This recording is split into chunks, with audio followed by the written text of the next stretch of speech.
Hello, hello. So I'm outside as advertised, but with jacket, as you can see, because I'm still feeling little sprinkles. But it's a beautiful day out. So welcome to this June TBR. This is my cool down edition, as I put in the description, because May was a bit overheated. So this month we're doing definite pile of possibilities vibes. So join me in relaxing for the June reads. Let me know what you are planning on reading or not planning to do, because that's the vibe I'm going for right now. Not planning to do the things. I'm pretty excited, actually. So let me just chime in here so I don't forget.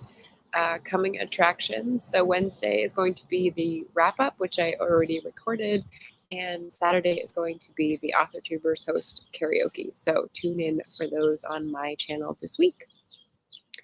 Other than that, pop any questions you have about the books that I am going to highlight for June. Oh, and we'll be doing a Patreon book club, Creatures of Will and Temper by Molly Tanzer. TBD on the date, but if you have that book in your collection and you want to read along, there is the information. It's always in my description if you want to join and help support my channel. Patreon Book Club is the platinum tier, should I say, since we're in a platinum jubilee mode. Yeah, so feel free to join. Candace is here. Oh, it's not popping up your comment. There we go. It's just a little slow because I'm using my phone as a tether internet. So thanks for bearing with me, everybody. What a nice day you have there. I know, but it is necessary to have the jacket. So, and Anita is here. Hello, hello. Thank you guys for saying hi. So what books are you reading this month? Hamilton Thompson, hello. What books are you planning on reading this month? What books are you reading right now? So let me dive into the ones that I'm reading right now. Right now, let's see. I started a new book in the car for the audiobook, and I didn't put that in as an overlay. So let's start with the elephant in the room that I didn't plan for. I started listening to A Fighting Chance by Elizabeth Warren, and it's really good. She's a good storyteller. She talks about debate. She talks about her family. She talks about all the travel and all the career changes. And this is like from 10 years ago. So that's been really interesting. Since I'm doing a lot of driving this week, I may actually finish it. It's got like 12 CDs or something long like that. So that's number one. Number two, I'm also listening to from librofm. Oh, let's see if this comes up. There we go. Botanical Curses and Poisons, but also cures in there because it's medicinal, by, this is a great author name, Fez Inkwright. Is that a pen name? That sounds like a pen name. But this is through Libro.fm. We love Libro.fm.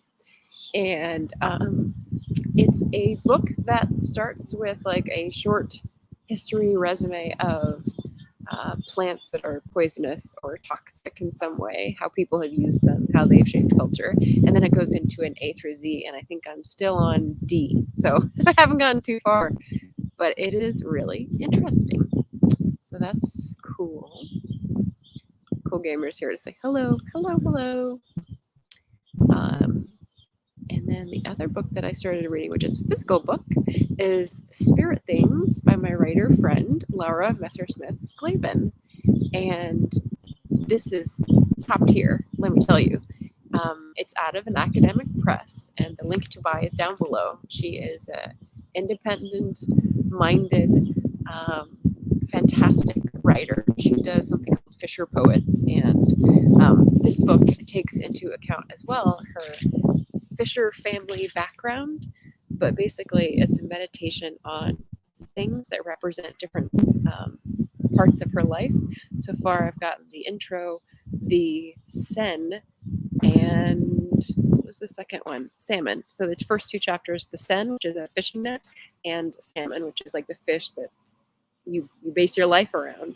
And she's telling stories, but in a beautiful way, also communicating educational things. And I just love it. I love her writing. So I'm very excited that this has finally come out, like 5 years after I met her and first read some of her writing in a critique group. So that's really cool.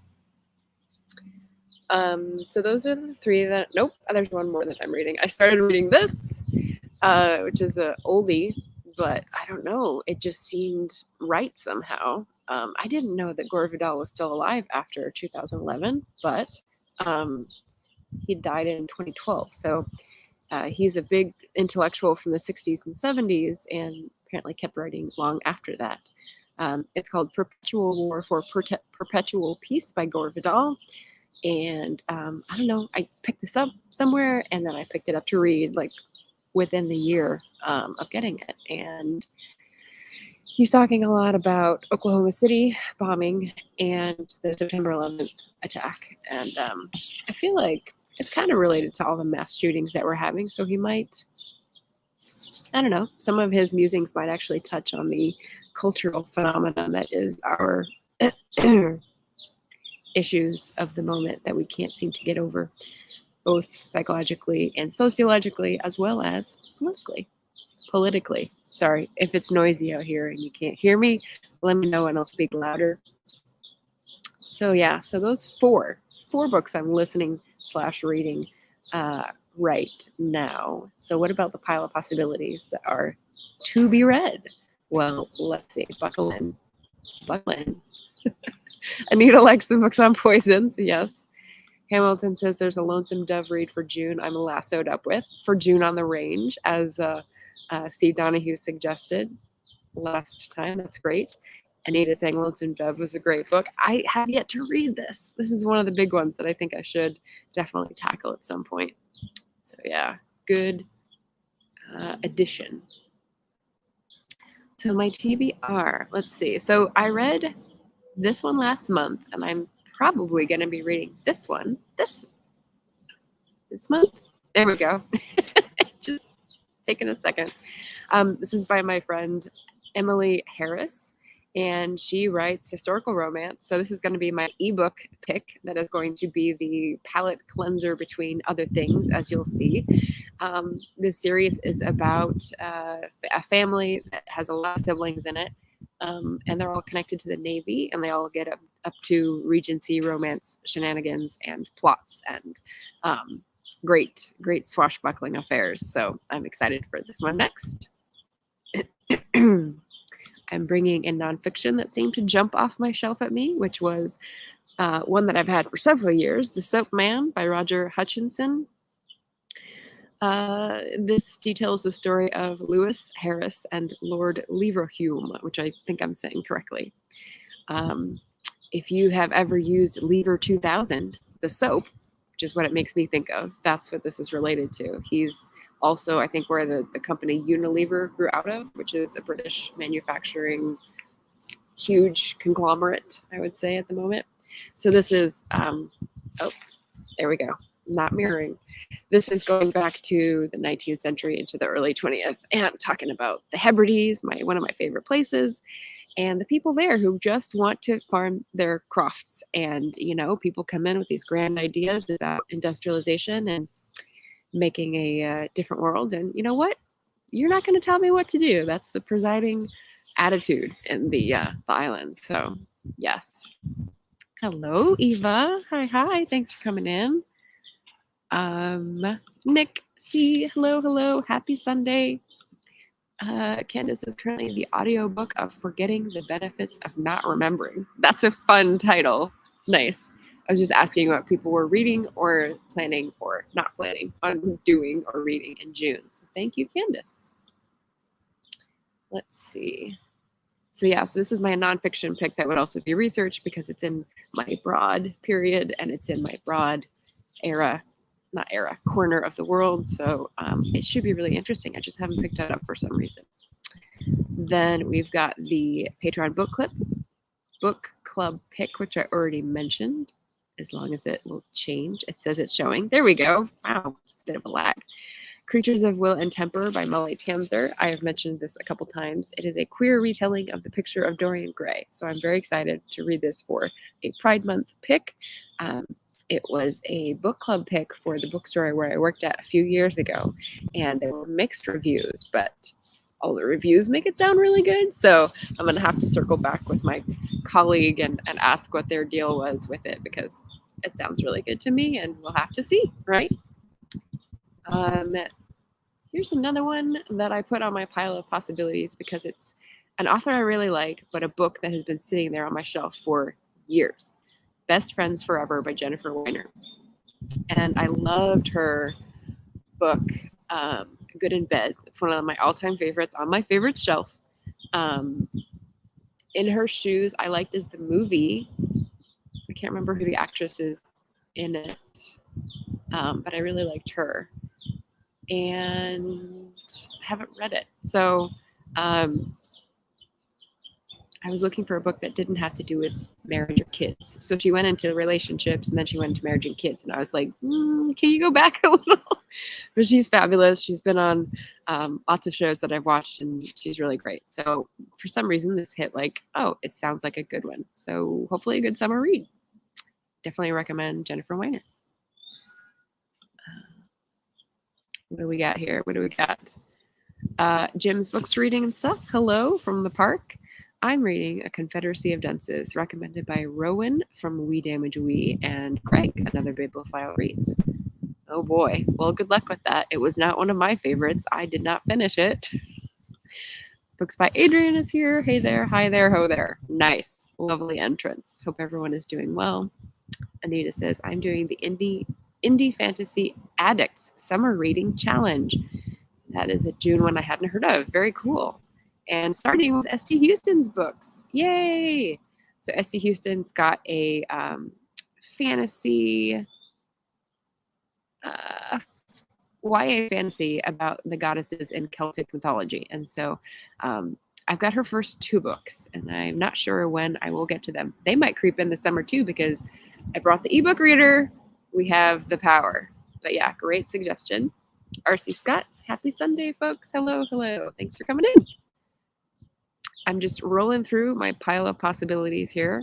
I'm not sure how many we have, but we're going low key. So these are not musts. I'm just hoping to spread it around enough that I reach my goals. Oh, but there is one readathon. I couldn't get away without one readathon. So for my historical fiction submission for the readathon, which is caribathon, I've had this book on my beautiful books that I want to treat myself with shelf for a while. It's The Most Beautiful Girl in Cuba by Chanel Cleeton, and she's an author I've had my eye on for a while.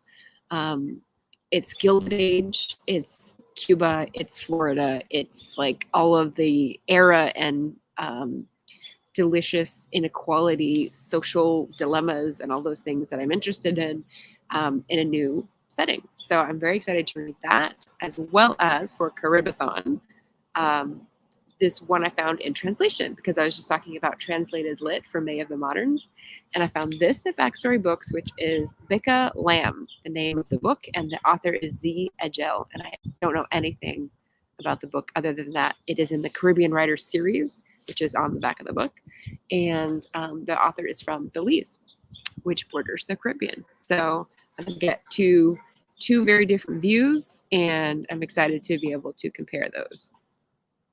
I've got, I think, one more nonfiction to throw in, which was the other sort of serious one to round out June. The Color of Law by Richard Rothstein. This is one of the big heavy hitters that I had from Third Eye Books and Gifts here in Portland. And I've only heard fantastic things about this book. I was just looking for a good time to fit it in, and I think in with Caribathon Books is a perfect one.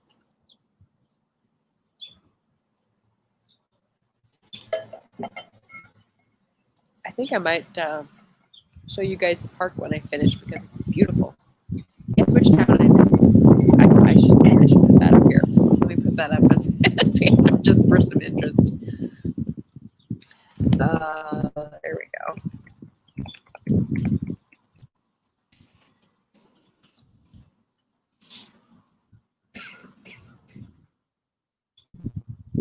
been having headaches and sinus issues, so sorry about the interruptions there. Almost done.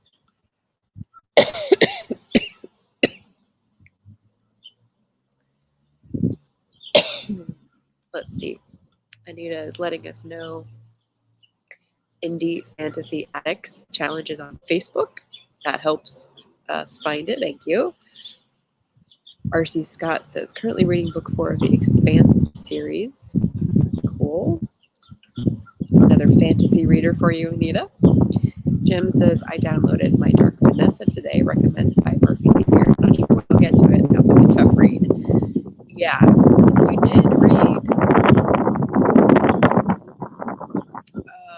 Nabokov. It's the famous one. That it's kind of like, I'm blanking on it right now. Nia's here. Nia's here to listen to me. God, attack my way through this. Hi, Nia. R.C. Scott says, I'm slowly getting through.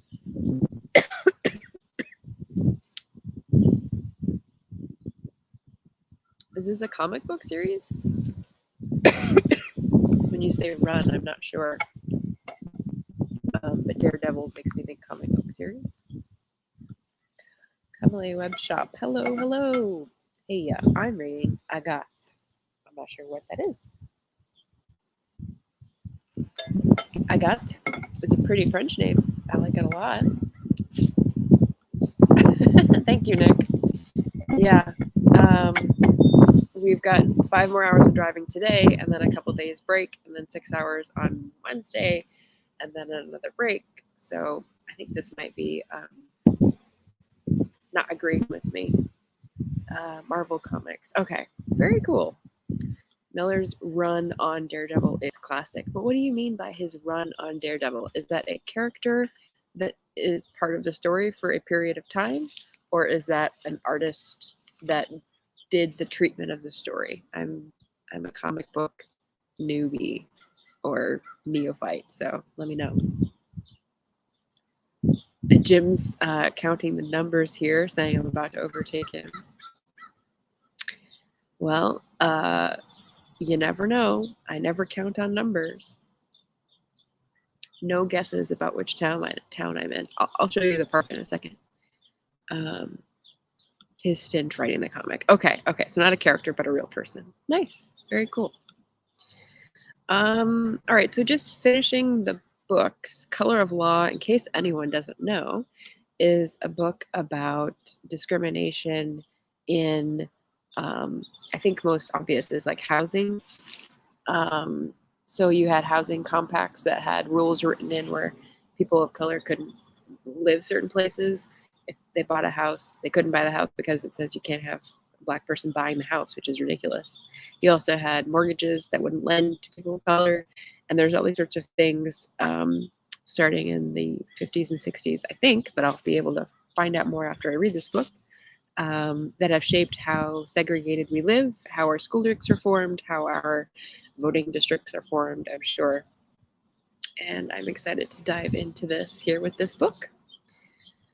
So 1, 2, 3, 4, 5, 6, 7, 8, 9, 10, 11 on my pile of possibilities. And that's about how many I read in a month, but there is a lot of driving. So it might be audiobook slanted this month. We'll see. RC saying Miller wrote the issues for Daredevil for a few years. It was groundbreaking. Oh, okay. Good news. Agathe is a book by Anne Catherine Bowman. Oh, okay. Cool. Very cool. I love that people are weighing in with their reads for June. I'm reading 4 at once because why not? And let's do this. So we've got blue skies and some pretty clouds up there. It's still a little cool, which is why I'm in a jacket. We've got a picnic bench, and I think there's a field. There's a tennis field behind me, which is pretty nice. There's a playground on the other end, and staying with friends on the other side of the park. Isn't that neat? There's a house right on the park here. And which town? Which town am I in? It's called Yreka. Yreka. And it's in very northern California. so kind of near Mount Shasta. And yeah, it's a good spot to break up the trip from Portland because it's halfway to Sacramento, and we have a friend who lives here. So my dad and I are visiting with him, saying hello. Unfortunately, I drove by and I noticed that there was a bookstore coffee shop. But this town is so small, it closes at 4 on Saturday and is not open on Sunday. There are no coffee shops open on Sunday in this town. I guess we should be going to church. So that's that.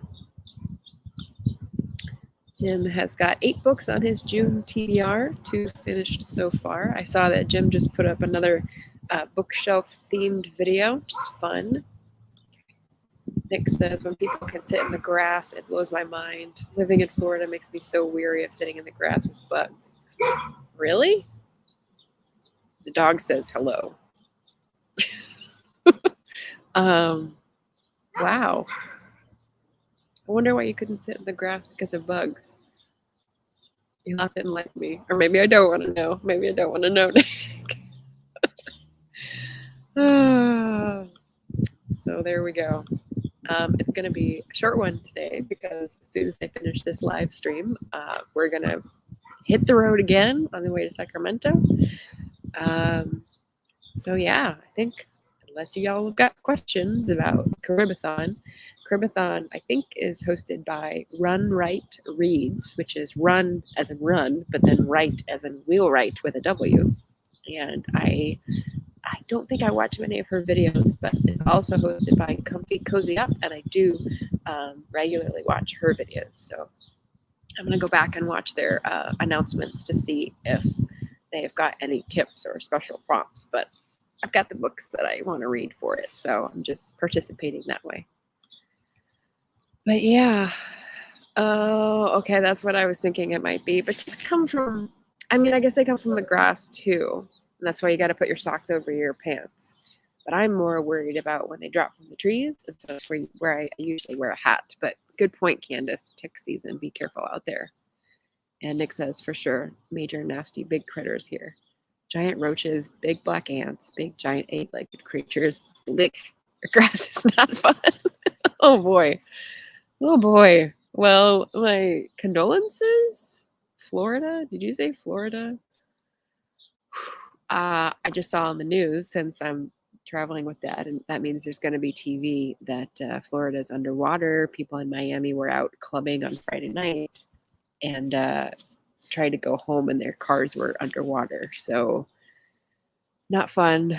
And it was, yeah, you saw people in their going out outfits, their short iridescent dresses, trying to move their cars in like 5 feet of water. I was like, wow, maybe this should have been planned for a bit better. Yikes. So hopefully everyone in Florida is doing okay with the water. And Bermuda, I think, is the other place that needed to watch out for the storm heading out. So speaking of caribathon, thank you, Jim. Safe journey. Enjoy yourself. Yeah, we'll have to decide where to stop. Will it be In and Out, or will it be In and Out? Caribathon. What are the parameters again? If you're asking what I was talking about, it's caribathon. So it's Caribbean reads. So I've got one that is set in Cuba by a Latinx author, and one that is set in, I don't know, by a Belize author. So we'll see. It's sort of like chucking myself into the pool without knowing, which is an approach. It's an approach. Nick says I usually sit in a screened-in place. When it comes to tropical storms and stuff, have no shame. I don't understand. Hey, Mom. You look like you're sitting in the midst of a most beautiful church. Looking forward to seeing you soon. Yay! I'll be in Sacramento this evening. Knock on wood. So that's a great note to end on. Thank you all for being part of this reading community and subscribing to my channel. And I will see you all again soon for the wrap up on Wednesday or the karaoke on Saturday. So take care, everybody. Yes, caribathon. It's Candace sending us out with good advice. If all else fails, dog paddle. All right, take care, everybody, and talk to you again soon. Bye.